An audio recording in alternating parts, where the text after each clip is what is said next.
Hello. இப்போ நீங்கள் பார்த்துட்ருக்க இந்த வீடியோ வந்து பார்த்தீங்கன்னா, 3வது வீடியோ. ஸோ ஆல்ரெடி வந்து ஒரு 2 பார்ட் வந்து போஸ்ட் பண்ணியிருக்கேன். ஃபர்ஸ்ட் அத செக் பண்ணி பாருங்கள். ஒண்ணு வந்து பார்த்தீங்கன்னா, நம்மகிட்ட இருக்கக்கூடிய வான்கோழிக்கு வந்து ஃபீட் எப்படி குடுக்குறதுன்றோம். 2வது வந்து பார்த்தீங்கன்னா, நம்ம மணி வாத்து எப்படி அதே ஃபீட் எடுக்குது அப்படிங்கிறது தான் அது.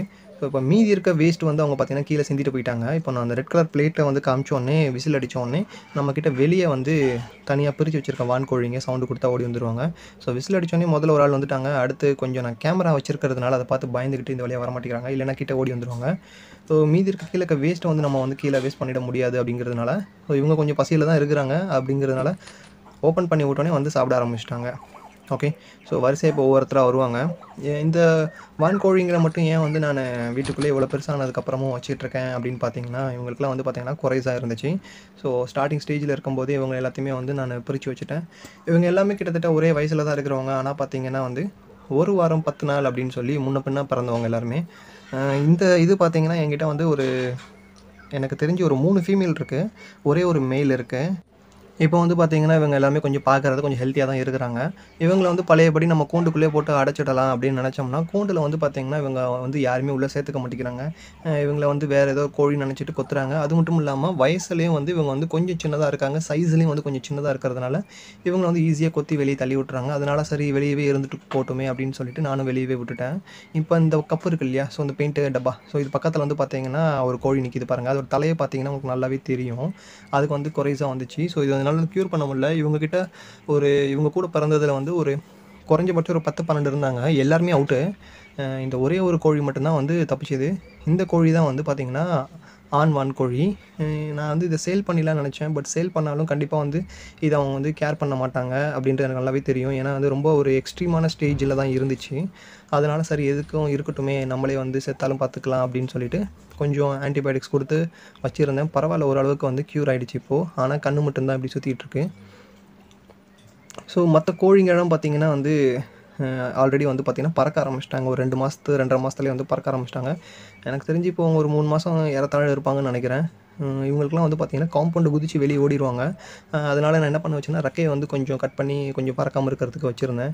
ஏன்னா வெளிய போனா கூட பரவால்ல பிரச்சனை இல்ல. என்னன்னா வீட்டுக்குள்ளேயே வந்து தொட்டி, ஸோ அந்த மாரி தண்ணி குடிக்கிறதுக்கு சில பாத்திரம்லாம் ஓப்பன்ல இருந்துச்சுன்னா, உள்ள விழுந்து அவங்க செத்து போயிட்டாங்க. ஸோ அதனால வந்து பார்த்தீங்கன்னா, சரி எதுக்கு ரிஸ்க் அப்படின்னு சொல்லிட்டு இவங்களுக்கு வந்து நல்லா ஃபுல்லாவே கட் பண்ணிட்டு, இவங்களையும் ஒரு நெட்டுக்குள்ள தான் அடைச்சிருந்தேன். ஓரளவுக்கு வந்து ஹேண்ட்லயே வந்து நல்லா சாப்பாடு போட்டு, தண்ணி குடுத்து பழக்கப்படுத்துனதுனால, இவங்க வந்து ஓரளவுக்கு வந்து பழக்கமாயிட்டாங்க. அது மட்டும் இல்லாம டெய்லி காலையில வந்து பார்த்தீங்கன்னா, கொஞ்ச நேரம் இவங்கள திறந்து விட்டு, ஸோ நம்ம நியர்பை வீட்டு பக்கத்திலேயே வந்து சுத்த விட்டு, ஒரு 10 நிமிஷம், 15 நிமிஷம் அந்த மண் குளியல் போடுவாங்க இல்லையா? ஸோ அதுக்காக நாய் வந்து பக்கத்தில வந்து ஒரு மண்ணு தோண்டி வச்சிருக்கோம்.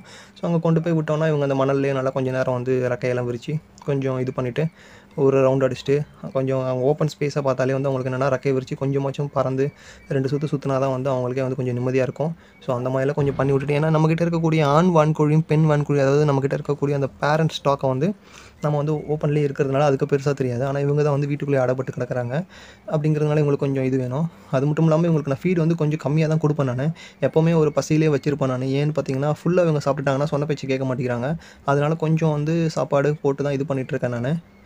ஏன்னா, அப்பதான் இவங்க எங்கேயா ஓடி போயிட்டாங்கன்னா, நம்ம வந்து அந்த இப்போ காமிச்சோம் இல்லையா ஃபீடர் டப்பாவ, அந்த மாரி காமிச்சு திருப்பி கூப்பிட்டா அப்பதான் அவங்க கரெக்ட்டா வருவாங்க. ஸோ, அதனால செக் பண்ணி தான் நானு கொஞ்சம் இது பண்றேன். இப்போ எனக்கு தெரிஞ்சு இவங்க வந்து ஒரு நாளைக்கு வந்து 200லேருந்து ஒரு 300 கிராம் வரைக்குமே வந்து 3 வேளையும் சேர்த்து சாப்பிடுறாங்க அவங்க. ஸோ, இவங்களுக்கு வந்து பார்த்தீங்கன்னா, கொஞ்சம் பச்சை புல்லுமே கொஞ்சம் குடுத்துட்டுருக்கேன். ஓகே, அவங்க கொஞ்சம் எடுத்துட்டு தான் இருக்காங்க. ஓகே. இவங்கள பத்தியும் நம்ம ஒரு அப்டேட் பார்க்கலாம். இவங்கள வந்து நானு வெளியில குடுத்துரலாம்னு நெனச்சேன் நானு. ஏன்னா, அவங்க 4 பேர் மட்டுமே இருக்காங்க அப்படின்னு சொல்லிட்டு. ஆனாலுமே சரி இருக்கட்டும் பரவால்ல வச்சு பார்ப்போம் அப்படின்ட்டு. ஏன்னா, வெளியில வேற இப்ப இது வந்து தீபாவளி டைம் அப்படிங்கிறதுனால பட்டாசு போட்டு கொஞ்சம் பயந்துடுறாங்க. இவங்க வெளிய போனாங்கன்னா, நாய்ங்க வேற கொஞ்சம் வந்து என்னன்னா விளையாடுறேன் அப்படிங்கிற பேர்ல வந்து கொஞ்சம் கடிச்சு புண்படுத்திடுறாங்க. ஸோ, அதனால வந்து எதுக்கு வேஸ்ட் ஆயிடுமே அப்படின்னு சொல்லிட்டு தான் குடுத்துடலான்னு பார்க்குறேன். சரி இருக்கட்டும். இருந்தாலும் வந்து ஒரு அப்சர்வேஷன் பண்ணி நமக்கு தேவைப்படுமே அப்படின்னு சொல்லிட்டு தான் வச்சிருக்கேன் நானு. ஸோ, உங்களுக்கு ஏதாவது சஜஷன் ஏதாவது சொல்ற மாரி இருந்துச்சுன்னு சொன்னா கமெண்ட்ஸ்ல சொல்லுங்க. அது எனக்கு ரொம்ப யூஸ்ஃபுல்லா இருக்கும். தேங்க்ஸ் ஃபார் வாட்சிங். டாடா.